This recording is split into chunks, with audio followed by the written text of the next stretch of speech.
शादी के 10 साल बाद अचानक उन्होंने मुझे तलाक देने का फ़ैसला किया। उन्होंने कहा कि उनकी ज़िंदगी में कोई और है, लेकिन मैंने वो किया जिससे उन्होंने अपना इरादा बदल दिया। हमारी ज़िंदगी में ऐसी कई बातें होती हैं जिसके कारण हम जो सोचते हैं उसे छोड़कर अपना सारा ध्यान वहीं लगा कर रखते हैं। मेरी ज़िंदगी में भी ऐसा ही कुछ हुआ। मेरे मायके में कुछ सालों से बहुत विवाद चल रहा था। मैं नहीं चाहती थी कि इसकी भनक पड़े या इस झमेले में वो लोग पड़े। इसलिए मैंने उनसे यह बात छुपाया और अपने तरीके से इसे हल करने में लगी रही। पर मुझे नहीं पता था कि यह सब इस तरह से मेरे ही जीवन में और ज़्यादा परेशानियां लेकर आ जाएगा। मैंने कई बातें जो उनसे छिपा कर रखी थी, इस कारण पता नहीं उन्हें क्या क्या लगने लगा और वो न जाने कब मन ही मन मुझसे अलग होने लगे। शादी के इतने सालों बाद हमें लगता है कि सब सही चल रहा है, लेकिन यह सब कैसे हो गया मुझे पता भी नहीं चला। कभी भी हमारे बीच में इस तरह की कोई बात नहीं होती थी और वो मुझसे ज़्यादा कुछ पूछते भी नहीं थे। उनका स्वभाव ही कुछ इस तरह का था, या शायद मैं ही अपनी परेशानियों के चलते वो नहीं देख पाई जो मेरे जीवन में आने वाला था। जब मेरी आँख से वो पर्दा हटा और मैंने देखा तो मुझे समझ में आ गया था कि मुझसे क्या गलती हो गई है। मुझे इस बात का एहसास हो गया था। मैंने उस गलती को ठीक करना चाहा, लेकिन तब तक शायद देर हो चुकी थी। उन्होंने एक शाम उनके फ़ैसले के बारे में मुझे बता दिया। उन्होंने कहा कि मुझे तुमसे ज़्यादा कुछ नहीं बोलना है, न जानना है। मैं बस तुमसे तलाक चाहता हूँ। मेरी ज़िंदगी में कोई और है। मैं अब उसी के साथ रहना चाहता हूँ और मेरा फ़ैसला नहीं बदलेगा, चाहे तुम कुछ भी कहो। यह सुनकर जैसे मेरे पैरों तले ज़मीन ही निकल गई। मुझे पता भी नहीं चला कि कब मैं उनसे इतनी दूर हो गई और कब उनकी ज़िंदगी में कोई और भी आ गई। इतना तो मैं जानती थी कि वो जो एक बार सोच लेते हैं फिर वही करते हैं। मैंने उस समय अपने आप को कंट्रोल किया। मैं उनसे बैठकर बात करना चाहती थी, उनसे सवाल जवाब करना चाहती थी। अगर अब मुझसे प्यार नहीं करते तो मुझे उनके जीवन से चले ही जाना चाहिए। मुझे यही लग रहा था, क्योंकि उन्होंने मुझे साफ साफ कह दिया था। कभी मैं कुछ विचार करती, कभी कुछ। मुझे कुछ समझ नहीं आ रहा था। आखिर मैं क्या करूं? कुछ दिनों तक हम लोग इस घर में ऐसे रह रहे थे जैसे कि अजनबी इंसान हों। हमारे बीच किसी तरह की कोई बात नहीं होती थी। मैं अपने आप को और उन्हें कुछ समय देना चाहती थी। मेरा एक मन ऐसा कर रहा था कि वो अगर किसी और से प्यार करने लगे हैं तो मुझे उनके साथ नहीं रहना चाहिए। उन पर भी गुस्सा भी आ रहा था, पर मैं अपने रिश्ते को और कुछ समय देना चाहती थी। आखिर गलती मेरी भी थी।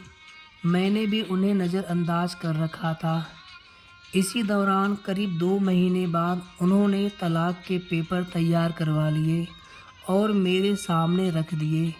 कहा, इस पर साइन कर दो। मैंने फिर भी उनसे बात करना चाहा, लेकिन वो दरवाज़ा बंद करके अपने कमरे में चले गए। पूरी रात मेरी बस रोने में निकल गई, लेकिन शायद अब उन्हें मेरी सिसकियाँ सुनाई नहीं दे रही थी। अगली शाम उन्होंने फिर कहा कि इस पर साइन कर दो, अब कोई फ़ायदा नहीं है, मेरा फ़ैसला नहीं बदलने वाला है। तलाक के बाद तुम्हें जो चाहिए मैं दूंगा, बस तुम इस पर साइन कर दो। मेरी ज़िंदगी में कोई है, अब मैं तुम्हारे साथ नहीं रह सकता। इतना काफ़ी था मुझे अंदर से तोड़ने के लिए। रात भर फिर मैंने कई बार सोचा कि साइन कर दूंगी, तो कभी हज़ार तरह के विचार मेरे मन में चलने लगे। लेकिन मैंने सोचा कि मुझे इस रिश्ते को बचाना है। सुबह जब उन्होंने फिर कहा कि साइन करो, तब मैंने मेरी शादी बचाने के लिए एक आखिरी कोशिश की। मैंने उनसे कहा कि मैं इस पर साइन कर दूंगी, लेकिन मेरी एक शर्त है।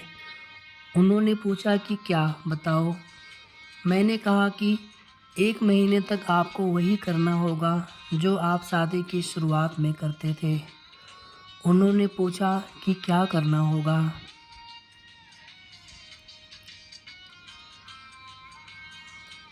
मैंने कहा कि आपको सोते समय यहाँ से मुझे गोद में उठाकर अपने बिस्तर तक ले जाकर सुलाना होगा। उन्होंने मेरी तरफ थोड़ा गुस्से से देखा और कहा कि ऐसा नहीं हो सकता। मैंने कहा मैं चाहती हूँ कि आप मेरे लिए वो दिन वापस ले आएं। उसके बाद तो वो कभी आएंगे नहीं। इसलिए 1 महीने के लिए आप मेरी यह इच्छा को पूरी कर दें। आप नहीं मानेंगे तो भी इस पर साइन कर दूंगी, लेकिन अगर आप मान जाते तो साइन करते वक्त मेरा दुख थोड़ा कम हो जाएगा। वो कुछ तो समय चुप रहे और फिर उन्होंने मेरी ही बात मान ली। रात में मैं अब इंतज़ार कर रही थी। वो कमरे में सोने चले गए, लेकिन फिर उन्हें एहसास हुआ कि मैं नहीं मानने वाली, तो वापस बाहर आए। मुझे गोद में उठाया, मेरी तरफ बिना देखे। मैंने अपने हाथ उनके गले में डाल दिए। उन्होंने अब मेरी तरफ देखा। मैंने कहा, अरे पकड़ूंगी नहीं तो गिर जाऊंगी। मेरे चेहरे पर एक मुस्कान और शर्म दोनों थी। लगा जैसा कि आज ही हमारी शादी हुई है और यह पहली रात है। वो धीरे धीरे मुझे लेकर बिस्तर तक गए। बस फिर मैं रोज़ रात का इंतज़ार करने लगी, कब वो आए और मुझे गोद में उठाएं। पहले 3 से 4 दिन में ही उनके चेहरे पर भी थोड़ी मुस्कान तो आने लगी। नज़रें मिलाने से अभी भी डर रहे थे। शायद उन्हें डर था कि फिर से मेरे लिए उनके मन में प्यार न जग जाए। करीब 15 दिन बाद उनका हृदय परिवर्तन होने लगा। मुझे उनकी आंखों में प्यार दिखाई देने लगा। वो भी अब मेरी आंखों में देखने लगे। रोज़ रात को यही होता था। हम दोनों के बीच में जो दूरी थी अब ख़त्म होने लगी। शायद उन्हें भी अब यह एहसास होने लगा था। यह सब मेरी ज़िंदगी के खूबसूरत पल थे।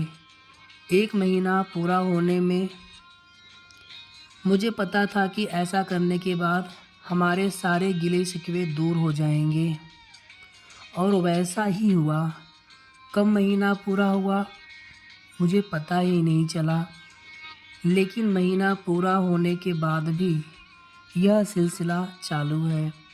वो मुझसे और मैं उनसे दूर नहीं हो पाए, और सोया प्यार फिर से जाग गया।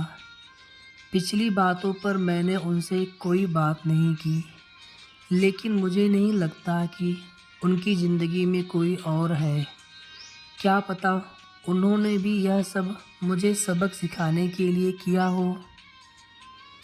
अब मैं किसी भी कीमत पर अपना प्यार और अपने पति को खोना नहीं चाहती, चाहे जो करना पड़े।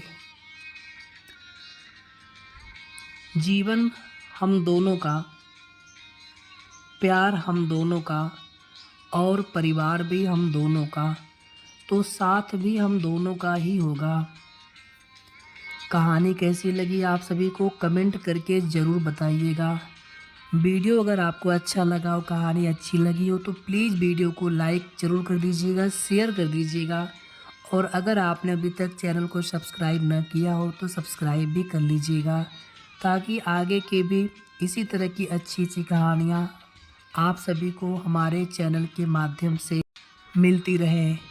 और इनके पहले की जो भी वीडियोज़ हैं, जो भी कहानियाँ हैं, आप उन्हें भी चैनल पर जा कर के ज़रूर देखें। धन्यवाद।